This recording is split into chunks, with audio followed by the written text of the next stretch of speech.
Halo semuanya.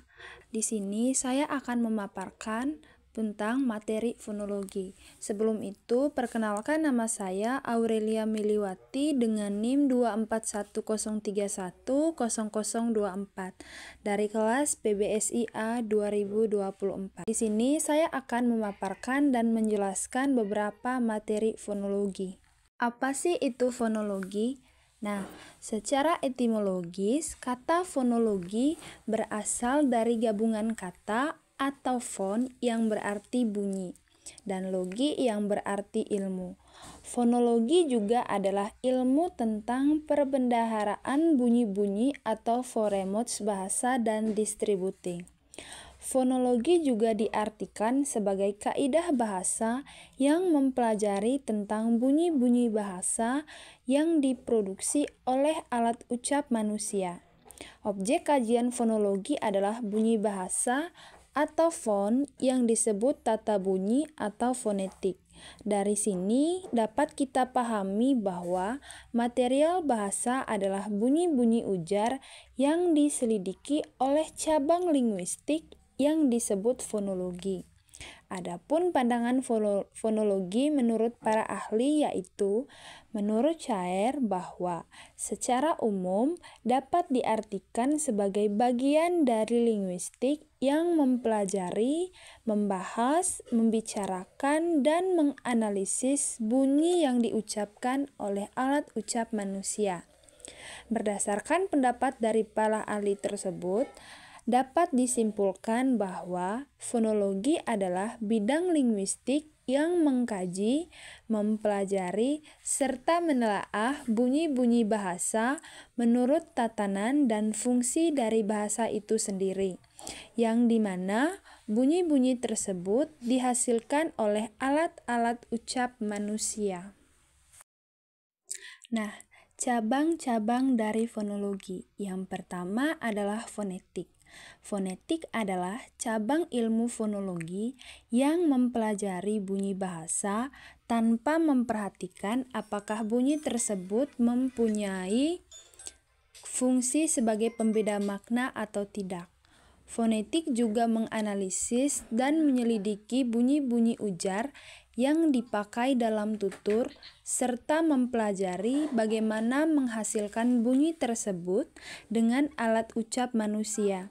Dari beberapa pengertian di atas, dapat disimpulkan bahwa fonetik adalah cabang ilmu fonologi yang menyelidiki, mempelajari, menganalisis penghasilan, penyampaian, dan penerimaan bunyi-bunyi ujaran atau bahasa yang dipakai dalam tutur tanpa memperhatikan fungsinya sebagai pembeda makna atau tidak.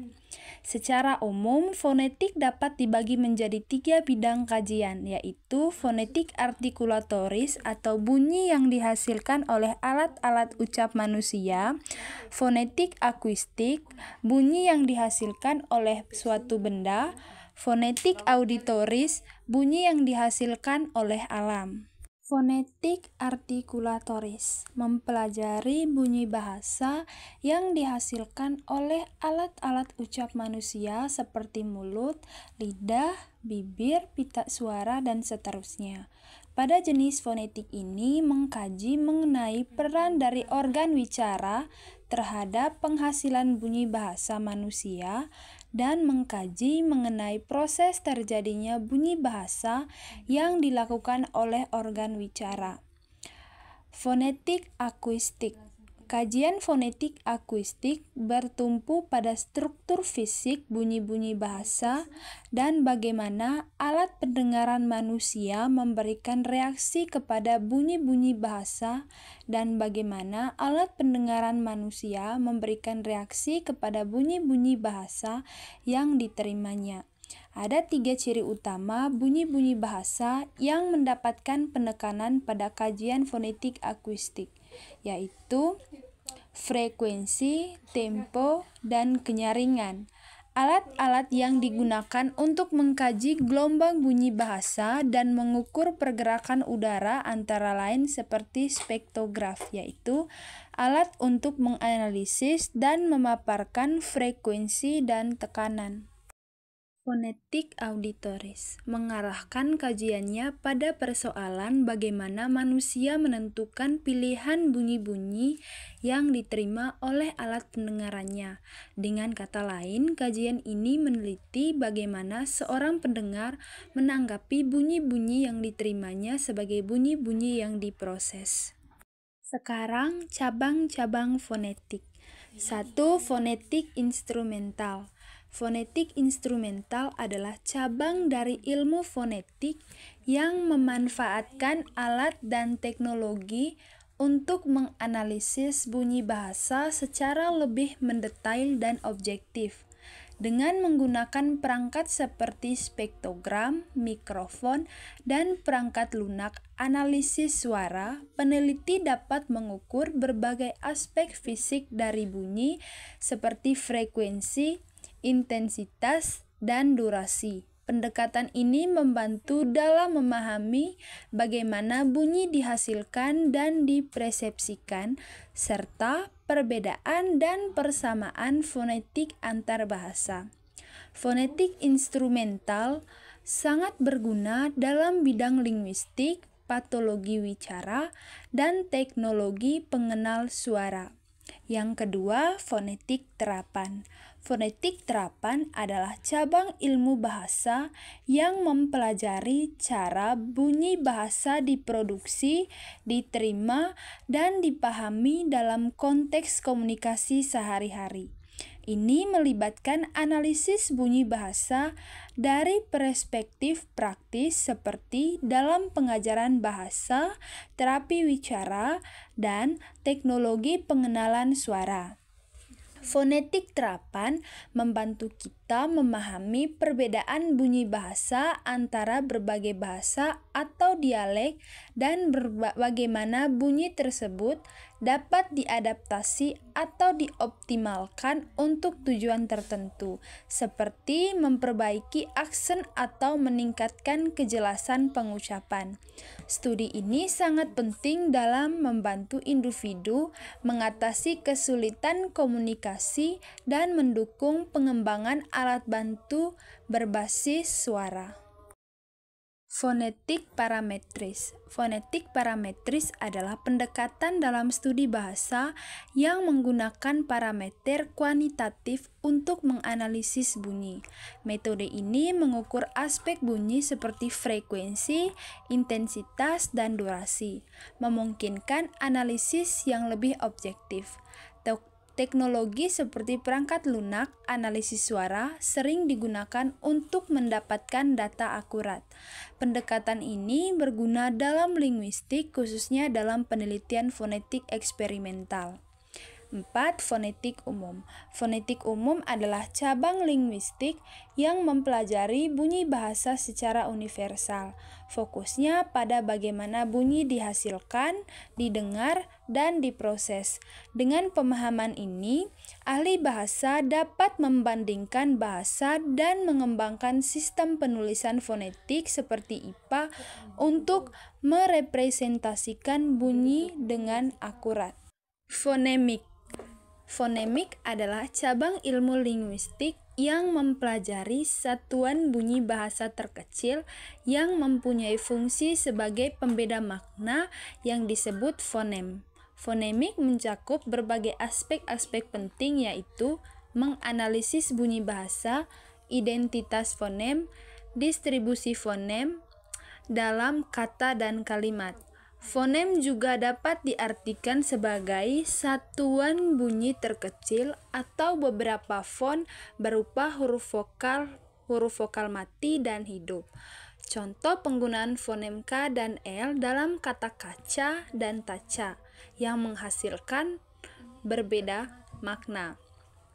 Ciri-ciri fonem. 1. Minimal pair adalah dua kata yang memiliki perbedaan makna hanya pada satu alofon. Fungsi dari minimal pair yaitu digunakan untuk mengidentifikasi fonem dalam suatu bahasa dan menunjukkan bahwa perbedaan bunyi dapat menghasilkan perbedaan makna.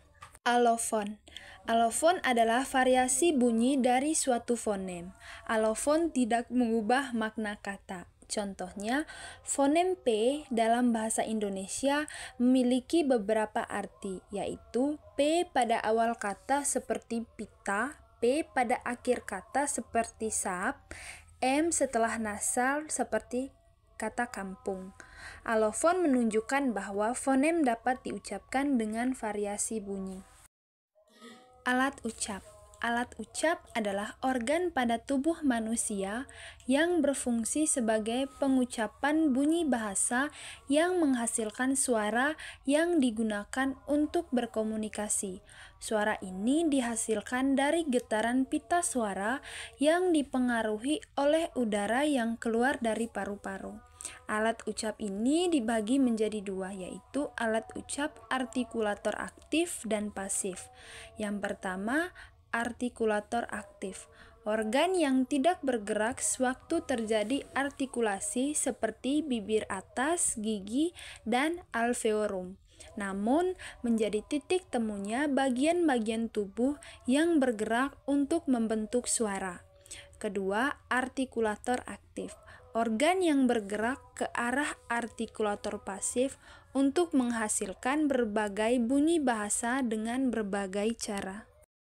Contoh artikulator aktif. Yang pertama, lidah. Lidah adalah artikulator aktif yang sangat penting dalam pengucapan konsonan seperti konsonan D, T, S, dan Z, dan lainnya. Bunyi T seperti pada kata tangga diproduksi dengan ujung-ujung lidah yang menyentuh langit-langit mulut. Yang kedua, bibir. Bibir bisa menjadi artikulator aktif misalnya untuk bunyi-bunyi seperti P, B, dan M. Bunyi P pada kata pada dihasilkan dengan menutup bibir. Nah, selanjutnya vokal. Vokal adalah bunyi bahasa yang dihasilkan dengan saluran suara terbuka tanpa hambatan pada organ ucap, seperti lidah atau bibir. Udara dapat mengalir bebas saat mengucapkan huruf vokal yang membuat bunyi ini beda dari konsonan. Ada 5 vokal utama, yaitu A, I, U, E, dan O. Adapun jenis vokal yaitu diftong atau vokal rangkap. Vokal rangkap dari 2 huruf vokal yang diucapkan dalam satu suku kata. Contohnya A, I dalam kata air dan AU dalam kata laut. Konsonan. Konsonan adalah bunyi bahasa yang dihasilkan dengan cara menghalangi atau menghimpitkan aliran udara saat kita berbicara. Ciri-cirinya yaitu tempat artikulasi, bagian dari mulut yang terlibat dalam menghasilkan bunyi.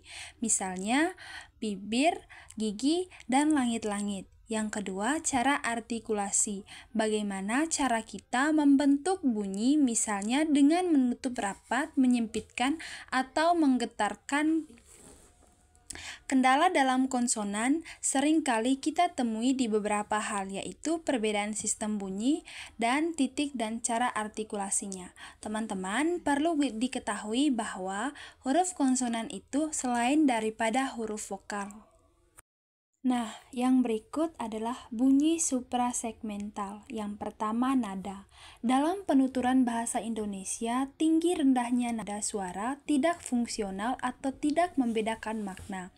Ketika penutur mengucapkan kata aku membaca buku dengan nada sedang atau rendah, maknanya sama saja. Begitu juga dengan tingkat lingual yang lebih besar seperti frasa, klausa, dan kalimat. Bahkan penuturan yang diucapkan seperti orang bernyanyi, maknanya akan tetap sama ketika diucapkan secara. Ketidakfonemisan nada disebabkan oleh adanya faktor ketegangan pita suara, arus udara, dan posisi pita suara ketika bunyi itu diucapkan. Makin tegang pita suara yang disebabkan oleh kenaikan udara dari paru-paru, maka makin tinggi pula nada bunyi tersebut.